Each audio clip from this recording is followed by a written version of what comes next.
বিদ্যুতের অপচয় রোধে মাঠে নেমেছে Dhaka electric supply company DESCO.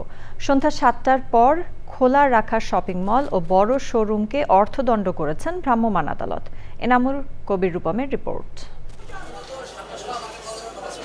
সন্ধ্যা ৭টার পর গুলশানের বিভিন্ন শপিং মল ও শোরুমে ডেসকোর অভিযান।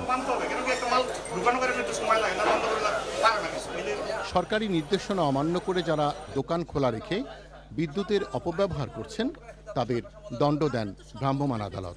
7 PM বাসার সঙ্গে সঙ্গে আমাদের যে ক্লোজিং বাহিরের যা সব ক্লোজ করেছে, কিছু কাস্টমার ছিল আমাদের নক দিচ্ছি বারবার, স্যার একটু আর্লি করেন, এই পারপাসে থাকা। কালকে থেকে আমরা সম্ভব 7টার আগে থেকে কাস্টমারকে নক দিয়ে বের করে দেওয়ার চেষ্টা করলাম। আপনি যেহেতু সরকারি নির্দেশ অমান্য করেছেন, আমাদের যে বিদ্যুৎ আইন আছে 41 ধারায় আপনাদেরকে সতর্ক করে দেওয়ার জন্য 10,000 টাকা জরিমানা করা হলো। বৈশ্বিক সংকট মাথায় রেখে ডেসকোর এ ধরনের অভিযান বলছে ভ্রাম্যমাণ আদালত। সরকার থেকে একটি নির্দেশনা দেওয়া হয়েছে, অপ্রয়োজনীয় যে মার্কেট প্লেস বা শপিং মল, ওষুধের দোকান না, খাবারের দোকান না, এগুলো উইদিন 7 o'clock বন্ধ করতে হবে। এখন বন্ধ করলে কি হয়, আমাদের বিদ্যুৎ জেনারেশনটা আমরা ইউনিফর্মলি ডিস্ট্রিবিউট করতে পারি। এসএসসি পরীক্ষার্থী বা একজন শিক্ষার্থী বা একজন হসপিটালে আমাদের নিরবচ্ছিন্ন বিদ্যুৎ সংযোগ দিতে হয়, আমরা এটা অব্যাহত রাখতে পারি। এই জন্য যারা এই ইনস্ট্রাকশনটি ফলো করছে না, তাদেরকে আমরা আসলে জরিমানার আওতায় নিয়ে আসছি।